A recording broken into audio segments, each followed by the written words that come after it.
Hello viewers, आज का हमारा केस है Manisha murder case in India. आप लोग मनीषा के मर्डर केस के बारे में तो जानते ही होंगे, जो आजकल इंडिया के अंदर बहुत ज़्यादा फेमस हुआ है। ये केस इतना खौफनाक है कि कोई भी सुने और देखे तो उसके रोंगटे खड़े हो जाएं। मनीषा एक बहुत ही शांत मिजाज और खामोश तबीयत लड़की थी, लेकिन फिर भी एक रेप टारगेट रही। इस केस में आगे जो बताया जाएगा, इससे सवाल ये पैदा होता है कि क्या लड़कियां दिन दहाड़े भी महफूज नहीं। ये केस है हरियाणा के बवानी डिस्ट्रिक्ट में लाहौरों के धानी लक्ष्मण गांव का, जहां 11 अगस्त 2025 को मनीषा रोज़ की तरह स्कूल पढ़ाने जाती है। मनीषा किड्स केयर के स्कूल में एज अ टीचर काम करती थी। मनीषा को उम्मीद नहीं थी कि घर से निकलने के बाद वो दोबारा घर वापस आएगी या नहीं। मनीषा ने आते हुए नर्सिंग कॉलेज से एडमिशन फॉर्म लेकर आना था और ये बात उसने अपने घर वालों को भी बताई थी। ये फुटेज एक आखिरी एविडेंस है जिसमें मनीषा को आखिरी दफ़ा देखा गया था।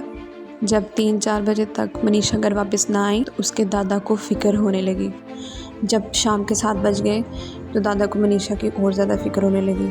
उन्होंने फ़ौरन मनीषा के फादर से रब्ता किया कि मनीषा अभी तक पहुंची नहीं है।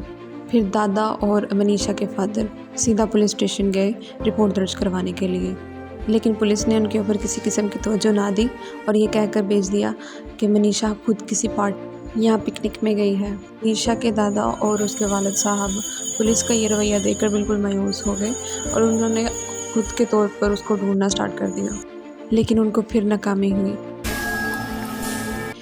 12 अगस्त 2025 को मनीषा के वालिद को पुलिस की तरफ से एक कॉल आती है और वो कहते हैं एक लड़की की लाश मिली है, आकर उसकी आइडेंटिफिकेशन कर दे।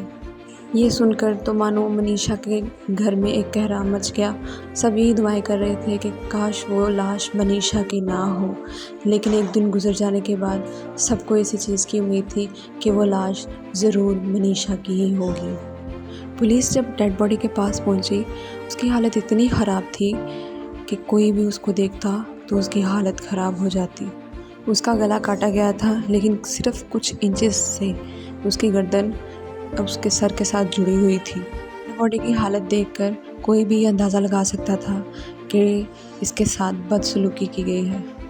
मनीषा की फैमिली ने आइडेंटिफाई किया कि डेड बॉडी मनीषा की ही है।